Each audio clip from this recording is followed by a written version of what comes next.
Greetings, Keechlings. Keishan Prime here with my review of One Piece Chapter 873, Trapped Like Sweets in a Cage. It starts off, the Bardo Club is actually in Shanks' territory, not country. Um, which then kind of occurred to me while I was rereading it. Does Bartolomeo know that Shanks is the inspiration slash hero to Luffy? And if they meet, would he be fanboying even more about his hero's hero? Hmm, it could be an interesting thought. Uh, but anyway, the chapter proper starts with Tamago slash Count Chicken, whatever you want to call him. I'm calling him Tamago. Is getting filled in on the whole situation, which there was a part during my live reaction, I wasn't sure, and I didn't look it up, but I think it kind of came back to me that there was a lack of communication going on the whole time. But I don't fully remember if Capone actually stated that he had cut off like their communication network, um, which is why everything was so frantic the last chapter. But anyway, Tamago's filled in on all that's happened at the ceremony. You know, the cake was ruined, the wedding's ruined, the Vinsmoke's assassination failed, and Capone is a traitor for trying to kill Big Mom. While, uh, while some people are being pulled out of the cakey mess that was left from last week. Um, and then, but apparently they're still in the dark about the explosion. Because Campode brought it up. And then Tamago reveals that the communications had been severed, and that's why nothing could be reported on anything. Though Oven was like what needed to be reported. And Tamago reveals that the Sun Pirates were, on the east bank. Was it the east? Yeah. On the East Bay, sorry.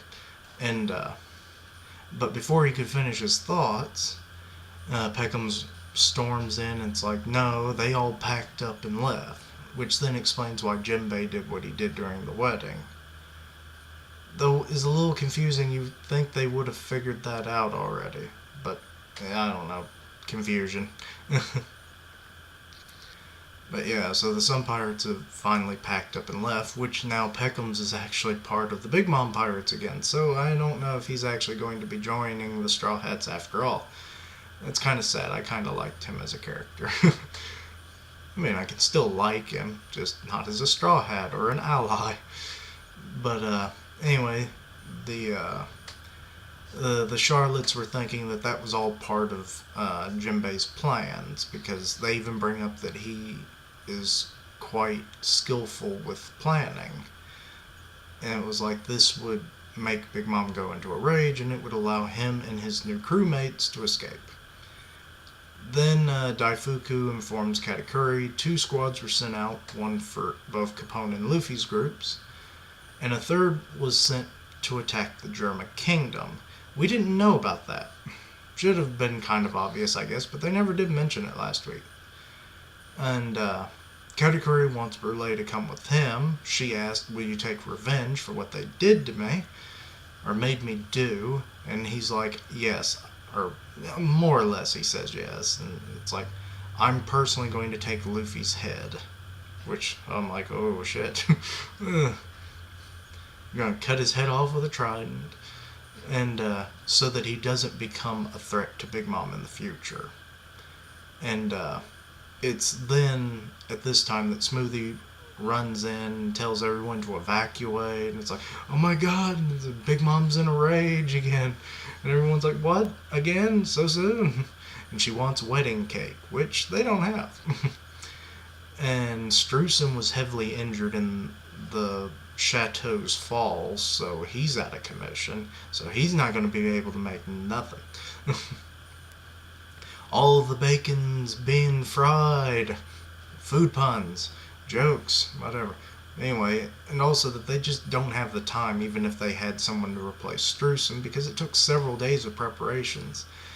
the island's going to be gone with Big Mom raging. I mean, be it that we never really know how long she's raged at any given point, I imagine within a day, the island would probably be gone. Because she can do some damage. I mean, takes down one building in like one action. So, yeah. Island destruction, a day would probably do. So quickly, Perospero comes up with a stupid plan. He lies, saying the Straw Hats stole a spare cake they had for her. And he's kind of banking that this will save them and give them some time. And it'll also take out the Straw Hats. Yeah, this is all going to be a problem because she jumps on Zeus, Dragon Ball Z style, like the Nimbus Cloud, and before she leaves, she's like, if you're lying, it'll be your lifespan. So he's screwed already. So Perospero, who at one time was kind of my favorite of the Charlotte siblings before the whole pedophile theme was kind of hinted at with him, yeah, he may be dead by the end of this arc. Also, Opera was in her hand when she was raging. I don't know why she grabbed him, but I don't even know, they weren't sure if he was actually knocked out or not by her. But anyway, let's see, what was it? After she departs, they realize that wasn't the best plan. But it did buy some time, but it's like it's the end of the island. Perospero says it's impossible to be able to do anything because they don't have any more of the mystical ingredients that they stole, and plus it would take several days to do the preparation work, and without Streusen, even with Streusen, it took several days. So, yeah. And states the sweet theme is something she didn't get a bite of, talking about the wedding cake. So they call it sweet themes, apparently. And it was filled with all of her fantasies. And to top it off, who could make such a thing?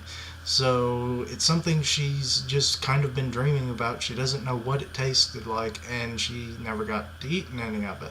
So that could be complicated. Katakuri says the island will be destroyed, and after that it's unknown. Oh, that's dangerous. So basically the whole territory in a month could be gone. But Pudding shows up offering to make a chocolate chiffon cake, which I found out chiffon is a butter or a margarine. Which then I thought, why is Lola called Lola then? Wouldn't she be like another butter pun or something? And then it hit me. Lola, Land O Lakes. The LA being from lakes. Maybe? And she'll make a chocolate chiffon cake, and that all the stuff they need is in Chocolate Town. So all they have to get is Lola, or not Lola, but chiffon, which is a problem because she ran off with Capone. Not willingly, of course. But Pudding's like, oh, she'll listen to me. She brandishes her pistol. So, what does she plan on doing with that? Is she going to kill Capone or threaten to kill him? But also, this kind of freaked everyone out. I guess they don't really see the darker side of Pudding. Also, it's revealed that Pudding still holds a grudge against Sanji for fleeing the wedding, and sees this new cake she plans on making as a reward for her mother ending him. So that's gonna be fun. What was that? Oh yeah, okay. We're at the end of my notes. We now follow the Straw Hats minus Brook and Chopper because they went to go get the shark submerge. They're running through the plains that they fought the enraged army in, and Nami's leading them.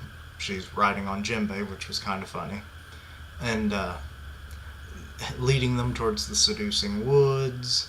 And then they notice King Bomb, who I thought was probably dead, but no, he's being tended to. He's literally being stitched up by a lady tree. I don't know if she's his wife, excuse me, girlfriend, crush, or something. And uh,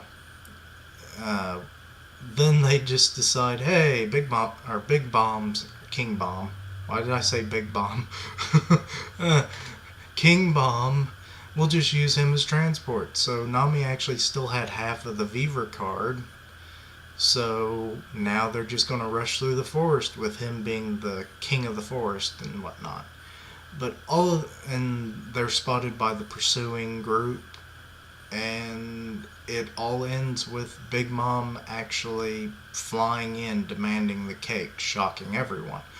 Also, and it's been brought up before, but this chapter kind of hints at it, that Sanji will be the one that cooks the cake and all that stuff to save the island and the lands beyond.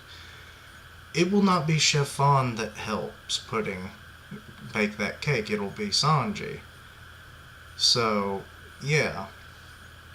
Because I doubt they'll be able to get Chiffon back to do that. And if you remember earlier in the arc, Joy Boy and a bunch of other people theorized this, and Joy Boy had the best theory on it. Remember what Pudding said about Sanji? It was like, oh, he's so dreamy and handsome, and like, she hadn't met him yet. And it's like, he taught me so many things. It'll be during the making of the cake. So that's... she's got her clairvoyancy from the three-eyed half of herself, which she's probably not consciously controlling, so there's that. So, and which is why she's kind of interpreting them as like memories that she's had when logically she hasn't. So, just an interesting thing that popped in my head, and I was like, oh my god, it's starting to all come together. So, it didn't come together quite as I thought it would, but it is coming together. Be it that none of this is my official theories or anything. But anyway, that's about it. I'll still stick with the 4.5 that I gave the chapter. It was a good chapter. I enjoyed it. Sadly, we're on break next week, but hey, Oda deserves it with the last few chapters he's given us, so no problems there. But anyway, thank you for watching. Like, comment, and subscribe, and I'll see you next time. Geeshlings, roll out.